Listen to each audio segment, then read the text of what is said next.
Chapter 81, Character Card. Excalibur, Chapter 82, Not a Chapter? Chapter 83, Excalibur Part 2. I looked at the newly arrived group and questioned why Apocalypse was here. From what I heard about him, he wasn't on this plane anymore. Whatever, I don't have time for this. I appreciate the help. But when this is over, we are going to talk. I told the group. Sure thing, One of the men spoke. I turned back to the hordes and raised my great sword and charged back into the fight. You heard him, Excalibur. To battle. The woman wearing the British armor shouted to her fellow soldiers. Excalibur? They're named after Arthur's sword. I wondered. Questions for later. First, it's time to finish this. I ran through the men in front of me. I needed to get some space between us before I started swinging around my blade. I jumped into the air to get me some space and I landed right in the middle of the demons. Riot. I turned and swung my blade with all of my might in an arc that cleaved the demons immediately around me in half. Emma. I looked over my shoulder and saw a black wraith, a demon that floats in the air and hides behind a black cloak, floating behind me. Look out. The same thuggish man with that poor accent threw another object just over my shoulder and hit the creature in the face. The object exploded and he smirked. I didn't need your help. I told the man. Could have fooled, Gambit. Looks like you need all the help you can get, This Gambit person was annoying. More so than anyone I've ever known. I quickly pulled a small dagger from my belt and threw it right past Gambit's head and dropped the beast behind him. What the? Gambit turned around as the beast hit the ground. He then turned back and flipped me off. Well, no one likes a show. He spoke. Just shut up and fight. I told the man. I was vaguely impressed by these members of Excalibur. They were strong. Gambit was quick on his feet and his power to explode objects was certainly a game changer.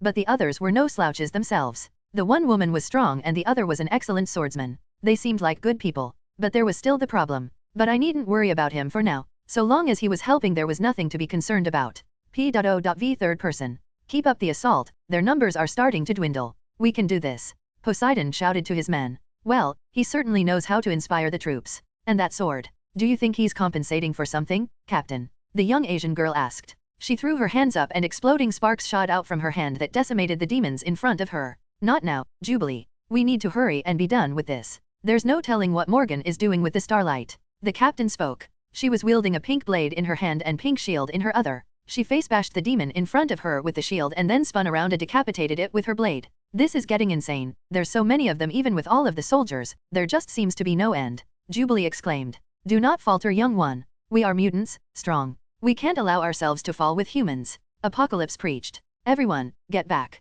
Poseidon suddenly shouted. Turn back. Retreat. The soldiers all began clearing their ways away from the Tower of London, running as fast as they could past their new guests. See, look how they run. Cowards even then. Apocalypse spoke. I don't know who you people are, but you don't want to be here in the next few minutes. The captain is about to unleash his power. One of the soldiers was nice enough to stop and tell Excalibur what was happening. We don't run away from danger, human. Apocalypse spoke. Whatever, suit yourself. The man replied. He quickly disregarded the newcomers and continued running. You lot should have left, while you still could.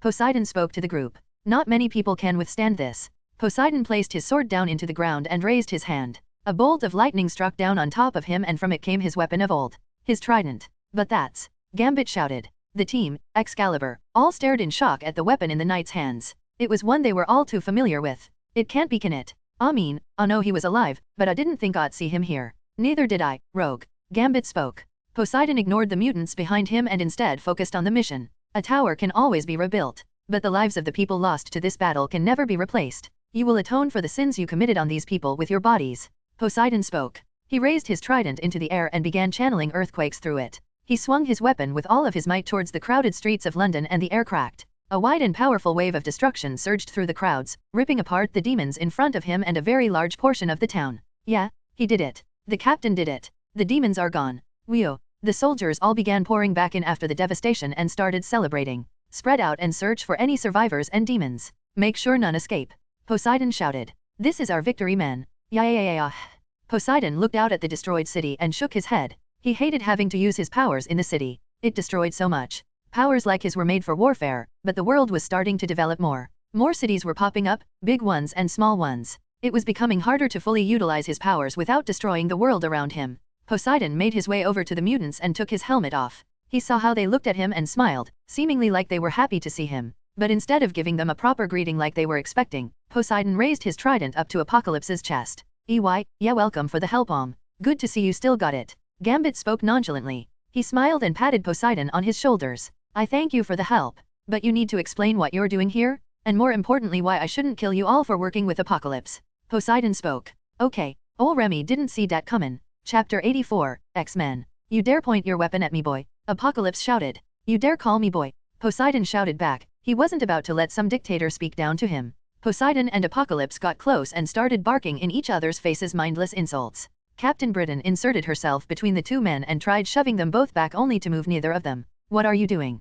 Poseidon asked the woman. He watched as she continued trying to push him back. After a few seconds he grabbed her wrist and shoved it down. Knock it off, woman. No, you two knock it off. We aren't here to fight each other. She spat. She looked to Apocalypse and glared at him. Apocalypse grunted and then walked away like nothing had happened. Listen, I am sorry for his behavior. He's still getting used to working as a team with us. My name is Captain Britain, and this is my team, Excalibur. Britain explained. Well, Captain, my name is Sir Volek, head knight of the Round Table. What are you all doing here? Poseidon asked. It's a lot to explain. But the short story is, we are chasing an artifact from a different time period. Britain spoke. Poseidon sighed and rubbed his face. Of course, you are. Would this artifact have anything to do with our current situation? Poseidon asked. Yes, it does. A man by the name Dr. Doom used his mystical powers to steal a part of the starlight, the source of power that drives the Captain Britain Chorus special. Britain was speaking. Group of Britons from across different realities, united to protect and serve Otherworld. I know. Merlin has been working on that plan of his for a long time. I'm assuming you guys are from the future. Poseidon explained. Yeah, totally. We came here to get Betsy's sword back. Jubilee spoke. And who are all of you? Poseidon asked. You already know me The name's Remy LeBeau, I go by Gambit. Gambit explained. Captain Britain, but my friends call me Betsy or Betsy Braddock, any of those work. Britain explained. Jubilationly. But you can just call me Jubilee. Jubilee spoke. The name's Rogue, Shuga. Don't forget it now, the last woman of the group stated. And you apparently already know me. Apocalypse spoke. He seemed to have an intense hatred for Poseidon already. Yeah? How is it you know who Apocalypse is? Jubilee asked. I have lived for a very long time, girl. Far longer than most of you realize. In that time, I have traveled to many corners of this planet. And I have heard many stories and seen many images. It would be impossible for me to not have heard of Apocalypse. The bastard that ended the last age. The monster that plagued Egypt. The ruler who dominated the planet long before I was born. Oh yes, I know very well who you are, Apocalypse. And I don't like you. Poseidon explained. I don't like you either, you human-loving, mutant traitor. Apocalypse spoke. You got a problem with humans, Apocalypse? Poseidon asked. Yeah, they are the scum of the earth. Mutants are the natural-born rulers of this planet. They don't deserve to inhabit the same place as us. Apocalypse spoke. You might not see it now, but one day you will. I'll try to remember that. Now, I don't know what you are planning to do, but I need to go and help the rest of the knights. We are spread out thin as it is, and waiting around won't do anything but ensure our demise. You said you were here to help. Then help me save my knights. Poseidon spoke. We came to stop Morgan, not save your human knights. Apocalypse spoke. Morgan's castle is surrounded by hordes of undead, demons, Templars, and other magical creatures such as dragons. Getting to her will be next to impossible without the full force of our army, but we had to split up to try and save the cities of Britannia. Without the combined forces of the knights, we won't stand a chance. Poseidon explained. Why not? I mean, you just cleared out an entire town of them yourself. Can't you just do it? Jubilee asked. No, I can't. I mean at full power, yes. But the thing is, Morgan is a smart woman, she's cunning and crafty, and dangerous. She's seen my powers in use before, and has already created a countermeasure to prevent me from confronting her alone. Poseidon explained. How? How would she know that? Gambit asked. Poseidon tensed up and sighed. Just trust me when I say I know that woman better than any man alive ever has or ever will. I know how she thinks, when it comes to war anyway. Poseidon explained. I gotcha. Rogue spoke. The others seemed to have picked up on what Poseidon was putting down. To the southwest is Gawain, he was sent to take back the farmland that had been corrupted. To the north is Lancelot, he was sent to hold back Morgan's forces from further invading. He had Peleus and Bedwar with him, so they should be fine. To the far west of here is Tristan, he's keeping the enemies at sea from the port. And finally, to the east is Kay, he was sent to push back the forces from the west and prevent them from blocking us in. So, as you can see, we're pretty thin on our forces. Poseidon explained. Can you guarantee they'll be useful? Apocalypse asked. Well, you wanted to help stop Morgan. This is it. You don't want to help get lost and figure out how to get into her castle alone. You may be able to throw away the lives of your soldiers, but I will never discard my men. So, whether you help or not doesn't matter, because I'm going to. Poseidon exclaimed. All right men, gear up. We're moving to the sea first, we're going to bring our boys back home alive. Poseidon shouted. Yes sir. Excalibur watched as Poseidon and the Knights Templars marched off towards the Sea of London. We really gone let good me die, Braddock? Gambit asked. No, we're not. I only hope Morgan doesn't complete whatever plan she's concocted before we get to her. Betsy spoke. You can't think like that, Betsy. Come on, we're totally gonna kick her ass. Let's go save the day, Excalibur, Jubilee exclaimed. Are we really going to forget the mission to save humans? Apocalypse asked. Yeah, we are. Get used to it, Apocalypse. This how we X-Men do things, Rogue told the man. We aren't X-Men, Apocalypse replied. Jubilee, Gambit, Rogue, and Betsy all looked at the man and grinned. Yes, we are. They all spoke. I've always wanted to say this. To me, my X-Men, Betsy exclaimed. She and the rest of Excalibur, including Apocalypse although reluctantly, all joined the knights on their march to the sea. Chapter 85, Sir Tristan. Excalibur, led by Betsy Braddock, followed after the knights as they marched towards the western sea. Things were quiet and it seemed that the knights for the most part only had one thing on their mind. To get to their brothers. Seems quiet, don't ya think? Gambit asked. Well, they're knights. Aren't knights supposed to be like super serious? I mean, it makes sense. They aren't loudmouths like you, Gambit. Jubilee spoke. Wah, how could you say such a thing to Remy? You break my heart, Jubilee. Why you gotta do this to Gambit? Because it's funny, Swam Rat. Rogue spoke up.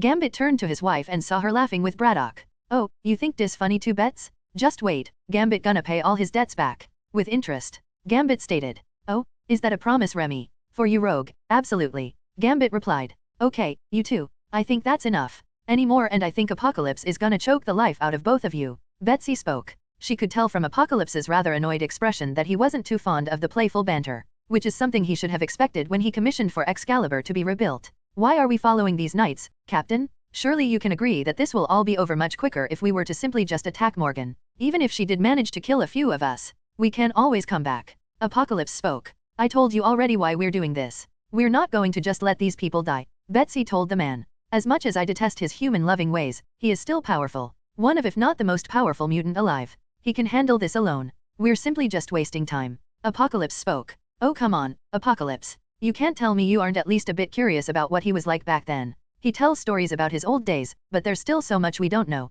I mean, have any of you ever seen that big-ass sword? 'Cause I haven't. Jubilee asked. I'm not as curious as you might think. Apocalypse replied. Talking about the captain, are ya? Jubilee looked to her left and saw a young knight walking up to them. The young man in front of her was a lot cheerful than the others around them. Most likely he was a new recruit. His armor had few scratches in it which further alluded to this. Yeah, what do you know about him? She asked. She wanted to know more about the man they knew so far ahead in the future. Well, the captain's a bit of a mystery. He supposedly came to Camelot with Arthur and Merlin when Arthur was a boy. Since then, he's been the king's trusted teacher. You think of someone the greats, it's most likely he's trained them. The boy explained. What do you mean? Betsy asked. Are you serious? I mean, more than half of the Knights of the Round Table personally trained under him. His greatest disciples were Gawain and Lancelot. Those trained under him since they were kids. And that's just who he trained. His feats in battle are unparalleled. Did you know his great sword was made from a dragon's fang, forged using the dragon's blood, the dragon's heart? From a dragon, huh? I bet it would fetch quite the price. Gambit whispered.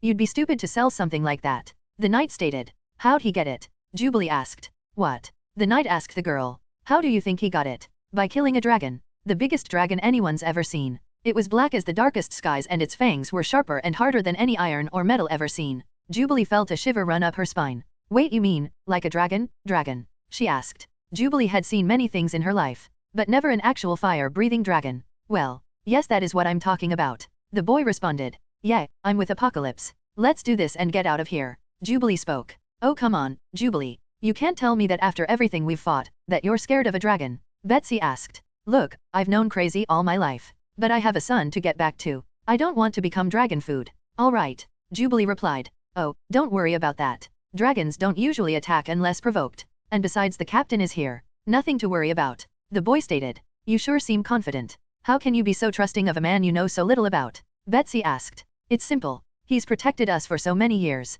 and guided the knights on a better path. One of justice. They're a symbol for all of Britain. Something to be better. The boy explained. Betsy turned away from the boy and focused on Poseidon and smiled. Yeah, that sounds about right. Betsy spoke. As the group continued marching, the sound of fighting grew closer, and they all knew they were about to arrive. All right, everyone. Prepare yourselves. We'll move in and crush the enemy with all our might, understand? Poseidon shouted. Yes, sir. P.O.V. Sir Tristan. Arg, Dorian. Tristan swung wildly at the demon in front of him. His arms were bleeding heavily, and exhaustion was beginning to weigh on him. I need a little help here. Tristan spoke. I'm right here. Dorian reached out and quickly tried to stem the loss of blood while he still could. He grabbed Tristan's arm and started stitching it up while they had a moment. You need to sit this out for a bit. Those stitches won't last if you keep fighting. Dorian told the man. He then quickly wrapped his arm in bandages. I can't afford to sit this out, Dorian. Just be ready to help me again, when the next wave arrives. Tristan told the man. Do you think we can survive another wave like that? Dorian asked. I don't know, but we have to try. Tristan replied. Tristan's attention was drawn by the sound of the horn blowing once again to signal the arrival of more enemy forces. Dorian, say a prayer to God and ready yourself, old friend. When we wake, we'll be in a better place. Tristan spoke. He raised his sword and watched as more of Morgan's forces rose from the waters. Here they come, men. You know our duty. You know what's at stake. Say a prayer, think your families, and prepare yourselves. When next we meet, our Lord will have saved our souls. To battle, Tristan shouted. Ah! Tristan and his remaining knights charged forward in a suicide rush, ready to take as many down with them as they can before they die. The knights engaged their enemies and slowly but surely, they began to fall. One by one the knights fell. And as Tristan continued fighting valiantly, he knew his time was drawing nearer and so resigned himself to his fate. May the next world be kind to me. He spoke. Tristan readied himself as a demon prepared to kill him. But just as he was about to be killed, Poseidon landed down right on top of the demon, crushing it with his fist and blowing the remaining demons around Tristan away. Tristan looked up and felt a weight lift off his shoulders. It took ya long enough, Captain. Look alive, men. All isn't lost yet. Tristan shouted. Tristan, you and the others fall back. We'll handle the rest. Poseidon told the man. You got it, Captain. Tristan fell backwards and landed on the ground. Dorian, tend to his wounds. The rest of you to battle. Poseidon raised his sword and shouted. Yeah. The backup knights began jumping over the grass lines from above and rushed the beach. You heard him, Excalibur. Take them down. Betsy exclaimed. She and her team jumped down and joined the knights as they began their battle against the forces of the other world. Gambit replied. He and Jubilee both started chucking explosives into the crowds of demons, keeping their distance to give their allies a tactical advantage. Not bad. Guess I can afford to show off a bit myself. Poseidon joked. You face me on the sea and think you can win, Morgan. My dear Viper, you should know, no one can best me in my domain. Poseidon raised his arms and a wave rose from the ocean and hurtled straight towards him. He hopped on the wave and started riding on the wave, circling the battlefield, waving in and out of close combat and swinging his giant sword. Poseidon continued racking up his body count, effortlessly tearing through Morgan's undead. I'm ending this fast. Poseidon rose into the air on his wave of water and hurtled himself towards the ground. And with one powerful strike he sent out a wave of water that sliced through his enemies, wiping them all out with ease. Tristan's Knights of the Red Templars all watched in relief as their heroes arrived and saved the day once again. Time for this pointless war to come to an end. Morgan. Chapter 86, Humans. After securing the beach from their enemies, the knights settled down for the night. The Templars used this time to tend to their wounded and rest, for in the morning they would be heading southwest to help Gawain. Dorian, how are the soldiers holding up? Poseidon asked. Dorian, who had been busy helping tend to the wounds of the knights, bandaging and stitching them up mostly, had finally finished his work on Sir Tristan. Well, most of them are injured badly, and some have been poisoned. Whatever they were fighting got them good. But they'll live, Dorian explained. And Tristan? Poseidon asked. Suffered the worst. His wounds were deep, and the poison got through his system faster than the others, most likely due to the fact that he fought longer. I don't know if he'll make it, but if he does, the chances of him picking up his sword again are next to none. His days as a knight are done. Dorian spoke. Poseidon nodded and rubbed his face. Thank you, Dorian. Keep watch and let me know if anything changes. First thing in the morning you and the rest of the soldiers return to Camelot. You're done fighting. Poseidon told the man. Thank you, Captain. Dorian replied. No thanks necessary. Just make sure to take good care of our men. Poseidon told the man. He then turned and walked away, making his way to the campfire. Poseidon needed to take a load off. This was a stressful day. He approached the fire and greeted the men and women sitting around it. Hello, Excalibur. I thank you for your help today. Poseidon spoke to the men and women. He sat down next to Betsy Braddock and grabbed a bottle of wine. No problem. How is everyone doing? Betsy asked. Well, most of the soldiers are fine, but they've been poisoned. Dorian, our healer, says he can help them and that they'll live. But as for Sir Tristan, Poseidon sighed heavily and started chugging his drink. His wounds were more severe than anyone else. His days as a knight are over. Poseidon explained. I am sorry to hear that. I've heard many tales of the Knights of the Round Table in Otherworld. I'm sure this must be hard for all of you. Betsy spoke. I thank you for your help. More than you know. Poseidon spoke. So, what is going to happen to the remaining knights? Jubilee asked. I'm sending them home. None of them can fight in their condition. Poseidon replied. So, this was all for nothing. We saved your soldiers and yet we have nothing to show for it. Just like I thought. Apocalypse spoke. My men are alive. If we hadn't come to help them they'd be dead. All of them? Poseidon replied. And Morgan has had a whole day to consolidate her power. Every moment she grows stronger. And now, we most likely no longer have the advantage of surprise. Meaning by the end of this we may all be dead. Apocalypse argued. Poseidon gripped his bottle so hard it shattered in his hands. My men are alive right now, which means they have another chance to live. You may be able to sacrifice the lives of your people, but I am not. I'm sorry this turned out the way it did, but I wouldn't change a thing about it. My men are alive, and we live to fight another day. Be happy you get to see the day of light. Any other time, any other place, and I would kill you where you stand. Poseidon told the man. You, great god, have the power to end this without much problem. Yet you choose to fight like a man, and as a result more people have died. What does that say about you? Coward. Apocalypse replied. Poseidon nearly jumped from his seat to throttle the man, but he pulled himself back before he did anything drastic. You're right, I do have the power to end this. With one flick of my wrist, I could level all of Britain. And a couple hundred years ago, I might have done just that. But things aren't the way they used to be. There are new buildings and civilizations popping up every day. I can't just throw my power around like I could in the old days. Let me tell you something about me, Apocalypse. I was born a human. I wasn't always a knight, I wasn't always a god. I was human. I lived amongst humans, I know what kind of lives we lived, I know what struggles we suffered, the joys we found. I knew it all. I've experienced the joys of this world. And their terrors. A gift of immortality, I guess. My journey to godhood was one of pain and turmoil. I suffered more that year than I have in my entire life. And when I finally succeeded, when I killed Poseidon, my father, and took his place, nothing changed. Nothing changed at all. I didn't find enlightenment. I didn't all of a sudden become some great being. The only thing I got was power. But power without the knowledge to use it is useless. That is why I decided to travel the world more, to learn and experience more, to find out what kind of god I wanted to be. Poseidon explained. I spoke to each of my siblings, but even after hearing their views, I still felt blind. So, I tried a different perspective. I lived amongst humans once again, foregoing my right as a god of Olympus and instead settling down in this world. And by doing so, I have learned so much more about myself and others than I ever would by sitting on a throne in Olympus. I have met some of the greatest humans in history. I served under King Leonidas, I fought alongside Julius Caesar. I've battled against Alexander the Great, I've faced the flying general Lubuletin, I fight alongside King Arthur, Merlin, the other knights of the Round Table, I've met Jesus Christ.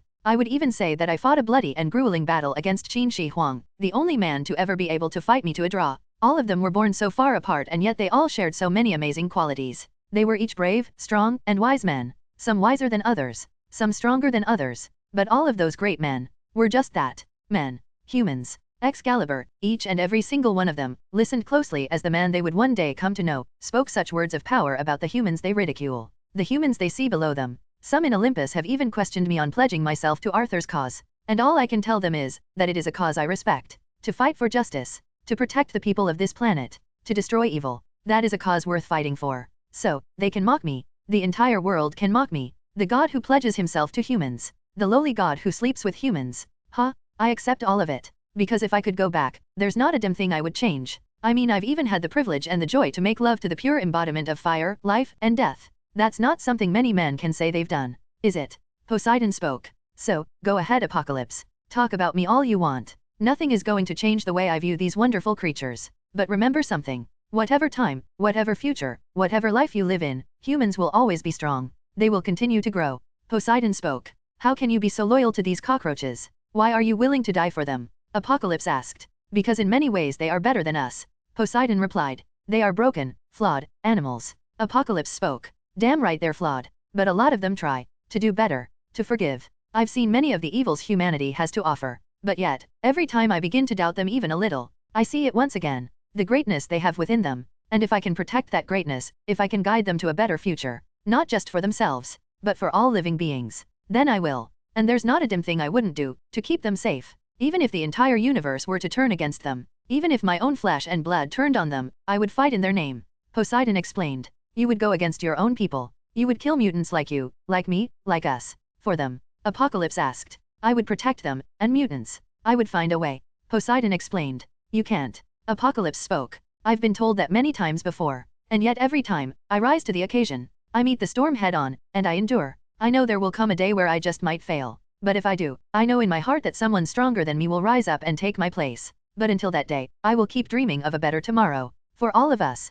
Poseidon told the man. He then got up from the fire and walked away, leaving Apocalypse to ponder his words. He got one over on you, Apocalypse. Jubilee joked. Quiet, Jubilee. Apocalypse replied. Jubilee looked at the man and stuck her tongue out at him. That was something. Oh Remy, don't know what to say right now. Gambit spoke. I think we should turn in for the night. It might do us all some good. Betsy spoke. She got up from her seat and watched as Poseidon checked on each and every single one of his soldiers. A slight rose tint reaching her face. Chapter 87, Black Dragons? The soldiers slept through nicely through the night, getting a time to rest for tomorrow. They marched towards the southwest borders to hopefully assist Sir Gawain. The morning came quickly and the soldiers plus Excalibur quickly rose themselves and prepared for the journey. All right, everyone, get up. Those of you who are coming with me prepare to head to the south. The rest of you get back home and heal yourselves. Then when you're ready prepare to move out once more. Just because you get a reprieve doesn't mean this fight is over. We've still got a long campaign in front of us. Poseidon explained to his men. And as for you guys, you still have a choice. You can come with me, or you can go after Morgan.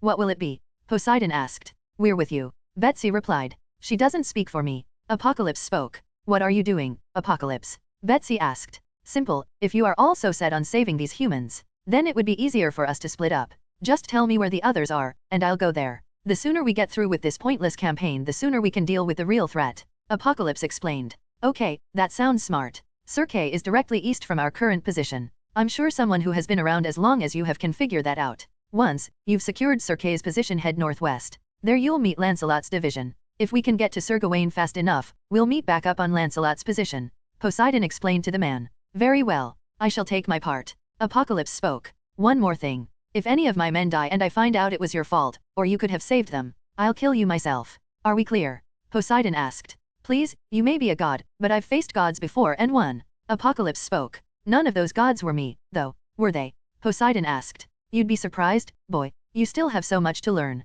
Apocalypse spoke. He looked at Poseidon and grinned. I look forward to it. Poseidon replied back with a smirk of his own. We'll see about that. Apocalypse spoke. He then started off into the east on his own, leaving behind his team and the knights. I'm sorry about Apocalypse. He's still working on this whole team thing. Betsy spoke. You don't need to worry about it. I've dealt with men who thought they were bigger than they were before. But I thank you anyways, Miss Braddock. Poseidon spoke. Call me Betsy. It's what my friends call me, Betsy said to the man. Poseidon nodded and smirked. I didn't know we were friend. But okay. Thank you, Betsy. We better get moving quickly. Poseidon spoke. You concerned ya boy not gonna make it? Gambit asked. No. Gawain is strong. Far stronger than most. His soul burns as hot as the sun itself. And so does his passion. He won't fall so easily. But he won't be able to fight forever. So, let's get a move. Poseidon explained to the group. He then started walking ahead, with Excalibur, while the rest of the knights followed behind. The journey was a long one, a few hours of walking. Their destination was far, thankfully Sea was closer to the southern borders than London, which is why Poseidon decided to head there first. A day later. Yeah, is that the best you can do? Gawain shouted. He swung his sword in a vertical line and sent out a blast of fire right towards the undead monsters in front of him. He had been fighting for days straight. His troops were beginning to weaken and were on their last knees. But still they fought bravely. To victory or to death. We will fight in the name of justice. Gawain shouted. For Britain. Yeah. The Nigths prepared for their enemies. Warhorn. Gawain and the knights hear the sound of the Britons' war horns and look to where they are coming from. They looked over the grassland and saw the banner of one knight of the Round Table. Haha, look alive man. Gawain shouted. He was excited. And rightfully so. Charge. Poseidon shouts to the top of his lungs. Poseidon leaps into battle with his great sword, swinging in the air and slams it down on the ground so hard it cracks apart. Gawain. Poseidon shouts. Captain? It's good to see you, and I see you brought help. Gawain nods to Excalibur. Yeah, you still good to fight? Poseidon asked. Of course. Gawain replies /. Then let's put an end to this. Poseidon rushes forwards with Gawain right behind him. The two men run side by side and join swords. Are you ready? Yeah, let's do it. Gawain and Poseidon's blades start to glow red hot from Gawain's heat. Twin blade double cross. The two men slam their sword into the ground and two massive pillars of fire erupt from the ground. Hoa! They roasted them. Jubilee exclaimed. That's ridiculous. Rogue mutters. This is the power of the original knights. Do they really need our help? Betsy wondered. Stop gawking back there. Poseidon shouted to the group. This fight isn't over yet. Poseidon exclaimed. He twirled his blade around and pointed it towards the large army of ghouls and fools in front of him. The knights, that were once on the verge of defeat, were now taking control over the battlefield thanks to the timely arrival of the Captain Valle and his team of black dragons. The combined might of the two teams quickly overcame the seemingly endless horde in front of them. And from a distance, Morgan felt a very human chill run up her spine. Dear Aunt, is this what you meant by total victory? Mordred asked the woman. Our forces at the sea were wiped out and Sir Tristan lives. Sir Gawain's sun guard along with the black dragons have crushed our forces at the southern border. And now Sir Kay and his archers are heading north. Lancelot and his black knights have effectively crushed our army in the north alone, meaning a large portion of the force you summoned has lost half of its numbers. Mordred spoke. Morgan's anger flared up and she fired a blast of green magical energy at Mordred. Mordred raised his sword to block the attack but was knocked into the wall hard. You think I don't know this, nephew? I am Morgan, the true sorceress supreme. I have everything under control. If you are so worried about my forces, why don't you go out there and actually do something, instead of sitting in here and letting me do all the work? Morgan snapped. Calm yourself, Auntie. I meant no disrespect. Mordred spoke. Trust me, if I felt disrespected, you'll know. Leave me, I need to prepare. I haven't fully integrated the starlight. And I must focus. Morgan spoke. Of course, Auntie. Mordred replied. He got to his feet and bowed to Morgan before departing from her chambers. Rude, bitch. I swear you'll pay for that. When I'm king you'll all pay. I swear it if my name isn't Mordred. Chapter 88, not a chapter. Chapter 89, The Night. The knights continued moving north for the entire day, but with the distance required, they simply couldn't make the full trip in such short amount of time. Captain. Glad you and your new friends came when you did. Was beginning to think I actually might die. Gawain spoke. I'm not one to leave a man behind. I'm just glad I made it when we did.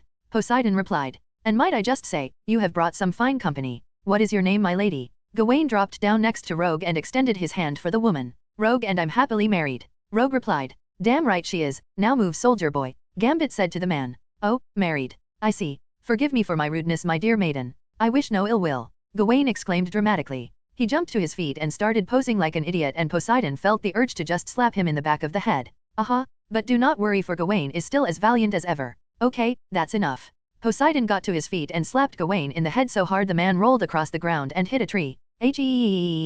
Gawain's eyes spiraled around in circles. What was that for? Gawain asked. For being an idiot. And for messing with a lady while you yourself are supposed to be dating Queen Guinevere's handmaiden. Poseidon told the man. Chelsea. Gawain's demeanor suddenly turned meek, and a very horrendous chill ran up his spine. Each and every single hair on his body, from head to toe, all stood up at the same time, and Gawain felt like a dark presence had suddenly loomed over him. Please don't tell her I said any of that. I'd like to keep my balls where they are, please. Gawain begged. Nope, I'm telling. Poseidon replied. He looked down at the man and grinned happily. Wha? Teacher, don't do this to me. I'm supposed to be your prized student, right? One of the best. You wouldn't just give me up, right? Right. I don't know. I think Lancelot might have been my only student. I can't remember raising someone to be so odious. So dim-witted. Hard to believe I trained something like that. Poseidon remarked. Now, you're just hurting my feelings, Captain. Gawain grumbled. Ha ha ha ha ha. The knights all collectively laughed at Gawain, all erupting into tears at the sight of the great knight. Oh, you think it's funny? I see how it is. Just remember who it is you'll have to answer to when this is over. Gawain shouted. Ha ha ha. Sorry, but I think we'll take our chances. One of the knights spoke up. Oh, go fuck yourselves. Gawain stated. He flipped off the knights and walked over to the campfire. Poseidon laughed at the boy, just standing there laughing, and was soon approached by Braddock. Was that really necessary? Betsy asked. Oh, Gawain? Oh, he's all right. It's always like this with him. He might not show it, but he enjoys the jokes. Anyone else might have actually been offended, but him. He's practically the royal jester with his terrible jokes and dim-witted antics. Not really what you would expect from a knight, but his heart is big, and I'd trust him to watch my back any day. Poseidon explained to the woman. Oh, I see. Sorry for misunderstanding. Betsy spoke. Oh, no need. I can understand how that might have seemed like bullying. But trust me, Gawain's already thinking of some way to get us all back twice as hard. You should just pray he doesn't include you and your friends in his revenge. Poseidon joked. He let out a good-natured laugh and Betsy joined. Oh, I think I can handle it. I stayed in a mansion full of hormonal teenagers. I think I can handle one night. Betsy replied. You'd be surprised, Betsy. Poseidon spoke. So, Betsy, I know you can't tell me about the future, but what about yourself? Poseidon asked. Well, I mean, I guess I've got some pretty interesting stories to tell. Probably wouldn't sound as interesting as killing a dragon or fighting a god though, Betsy meekly stated. What? Hey, those stories aren't as interesting as you might think they are. Poseidon replied. Come on, sit down, grab a bottle. Let's hear it, shall we? Poseidon asked the woman. Betsy nodded and followed Poseidon to the campfire, and the two sat down and drank together. Well, how about we start off with the time I was switched bodies with an assassin named Quanon, who looked just like me. Betsy spoke. I'm sorry, what? Poseidon asked. I can't believe that. Yes, it's true. We were switched by some crazy guy trying to save his wife. And then she entered my body, this one, and died. So, I was stuck in her body for years. During those years, I traveled as an assassin, a hero, I was an X-Man, a part of X-Force, and even a member of the Britain Corps. Thankfully, due to some fortunate events, I'm now captain of the Britain Corps and I have my body back. Quanon also has hers back. Betsy explained. That sounds like a lot. I mean, that sounds really complicated.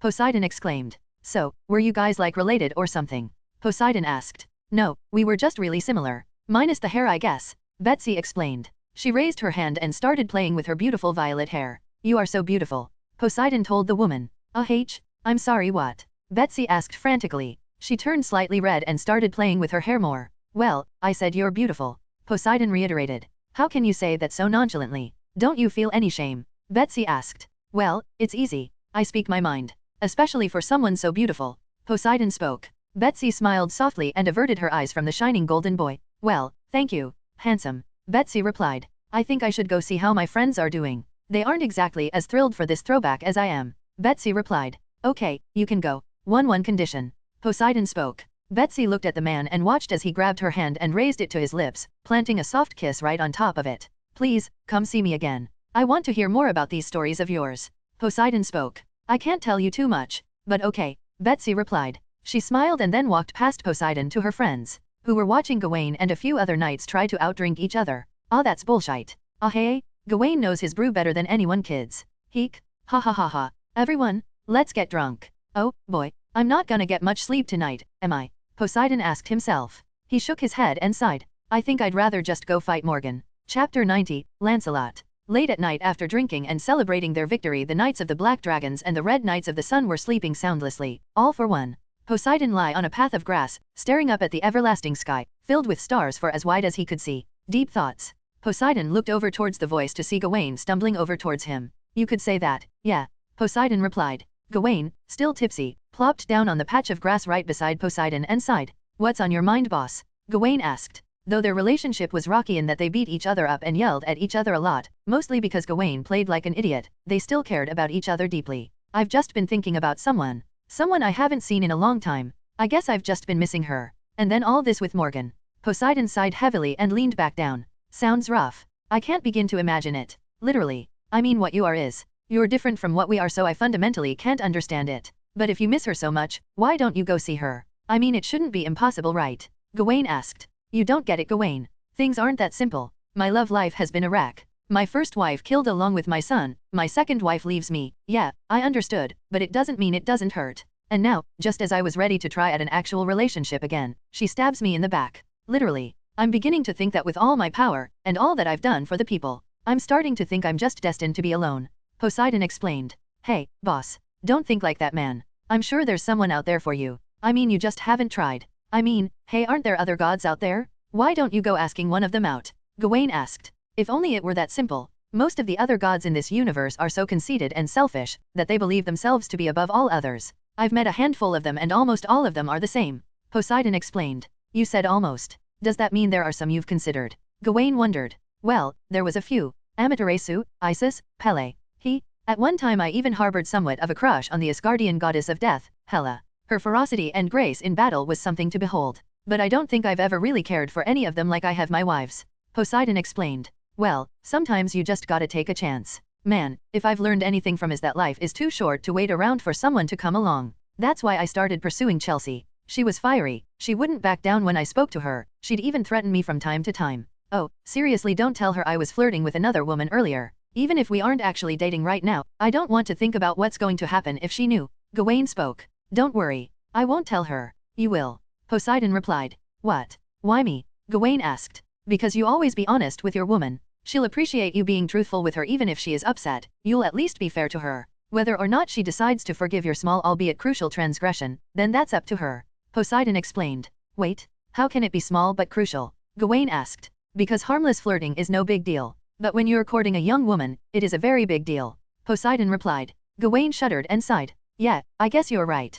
Hey, don't turn this back on me. Look, just do what you think is right, boss. If you miss this lady, then go see her. If we all live to see the end of this anyway. Gawain spoke. I think I'll do that. At least try anyway. But for now, you are right. We have to stop Morgan. But before that we have to help Lancelot and Dagonet. Poseidon spoke. Yeah, you think he's doing all right? Lancelot. Gawain asked. I don't know. They are both strong. But Morgan is crafty. She's smart. And she doesn't know how to give up. She can be quite deadly with her tactics. Just look around. You've seen it yourself. I can only hope the two of them are fine and all right. Poseidon spoke. To the north. Dagonet. Why? Lancelot was bleeding heavily from his arm. A small trace of darkness flowing up the side of it. Because we need to face the facts. Arthur is dying. He's barely leading the kingdom anymore. It's Queen Guinevere that's done most of the legwork, while we the knights are left behind to care for such menial tasks. I mean, we should be honored, we should have riches, we should be the ones ruling, not her. Once Arthur's gone, she's going to take over and then what? She disliked the Knights of the Round Table from the very moment we were formed.